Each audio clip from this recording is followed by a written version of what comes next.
नमस्कार साथियों।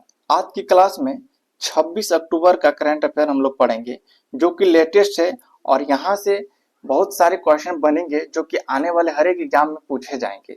जितने भी इंपॉर्टेंट क्वेश्चन है बस आज हम लोग उसी इंपॉर्टेंट क्वेश्चन के ऊपर डिस्कस करेंगे और सारे क्वेश्चन को आप लोग को बताएंगे, तो बिल्कुल ही गौर से और ध्यान से पढ़िएगा।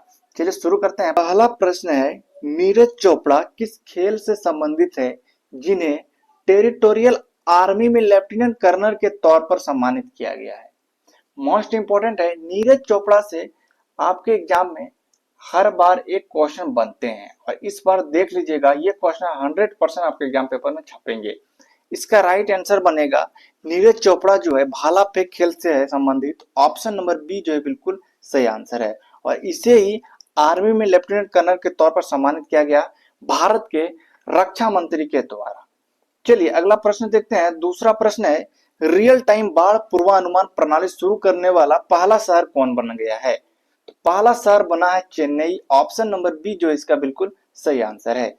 अगला प्रश्न है, भारत का पहला अत्यंत गरीबी मुक्त राज्य किसे घोषित किया गया है? अत्यंत गरीबी से मुक्त राज्य जो है वो घोषित किया गया है केरल को। ऑप्शन नंबर डी जो इसका बिल्कुल सही आंसर है।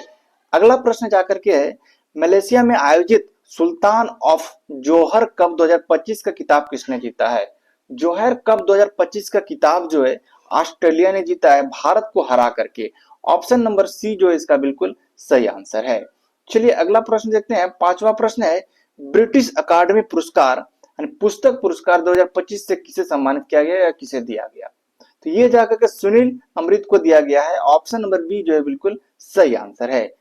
चलिए अगला प्रश्न है, निगोल चाकोबा उत्सव निम्नलिखित में से किस राज्य में मनाए जाने वाला प्रसिद्ध सांस्कृतिक उत्सव है? निगोल चाकोबा जो है ये मणिपुर में हाल ही में मनाया गया है। ऑप्शन नंबर डी जो इसका बिल्कुल सही आंसर है और ये क्वेश्चन एग्जाम में पूछे जाएंगे। अगला प्रश्न है, किस देश ने काफाला प्रणाली जैसी कुप्रथा को बंद करने की घोषणा की है?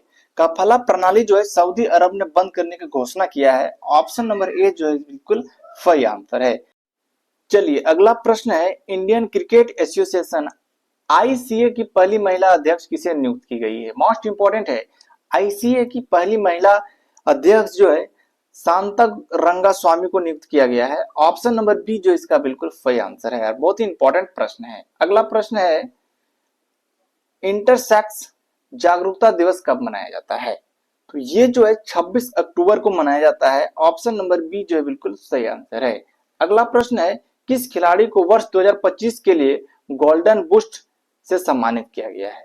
तो गोल्डन बूस्ट से जो है लियोनेल मेसी को सम्मानित किया गया है। ऑप्शन नंबर सी जो है बिल्कुल सही आंसर है, लियोनेस मेसी। अगला प्रश्न हमारा है, लंबे रेशों वाले कपास की खेती को बढ़ावा देने के लिए सरकार ने कौन सी मिशन की शुरुआत की है? तो कपास की खेती के लिए जो है कपास क्रांति मिशन की शुरुआत की गई है। ऑप्शन नंबर ए जो है बिल्कुल सही आंसर है। अगला प्रश्न है, साने ताकाइची को किस देश की पहली महिला प्रधानमंत्री नियुक्त की गई है? साने ताकाइची को जो है जापान की पहली महिला प्रधानमंत्री नियुक्त की गई है। ऑप्शन नंबर सी जो इसका बिल्कुल सही आंसर है। अगला प्रश्न है, चिली में, चिली एक जगह का नाम है, चिली में आयोजित अंडर 20 फीफा विश्व कप का किताब किसने जीता है? वर्ल्ड कप का किताब किसने जीता है या विश्व कप एक ही बात है? तो ये जाकर के मोरक्को ने जीता है। ऑप्शन नंबर सी जो बिल्कुल सही आंसर होगा, मोरक्को। चलिए अगला प्रश्न है, यूएसए ग्रेट पिक्स 2025 का किताब किसने जीता है? तो ये जाकर के मैक्स वेरस्टापन ने जीता है। ऑप्शन नंबर सी जो है बिल्कुल सही आंसर है। अगला प्रश्न हमारा है 15वां प्रश्न, गोवर्धन असरानी कौन थे जिनका 80 वर्ष की आयु में निधन हो गया? तो गोवर्धन असरानी जो थे एक अभिनेता हुआ करते थे। ऑप्शन नंबर बी जो इसका बिल्कुल सही आंसर है। अगला प्रश्न है, भारत और किस देश ने युवा वैज्ञानिकों के लिए रामानुजन फेलोशिप शुरू किया है?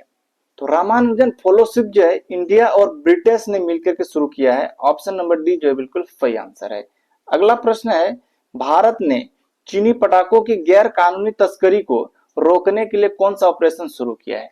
चीन से आने वाली गैर या अवैध पटाखा को रोकने के लिए भारत सरकार ने ऑपरेशन फायर ट्रेल के नाम से एक ऑपरेशन स्टार्ट किया है। ऑप्शन नंबर ए जो इसका बिल्कुल सही आंसर होगा।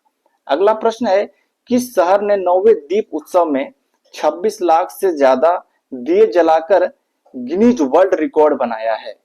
तो 26 लाख से ज्यादा दिए जो है अयोध्या में जलाया गया था। ऑप्शन नंबर सी जो है बिल्कुल सही आंसर है, जलाया गया है।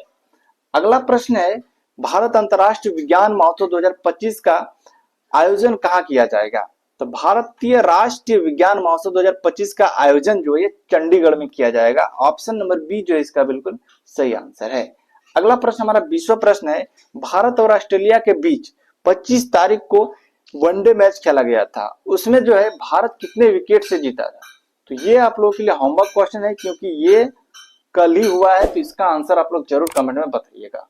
मिलते हैं नेक्स्ट वीडियो में। वीडियो अच्छा लगा तो वीडियो को लाइक करके चैनल को सब्सक्राइब जरूर कीजिएगा। धन्यवाद।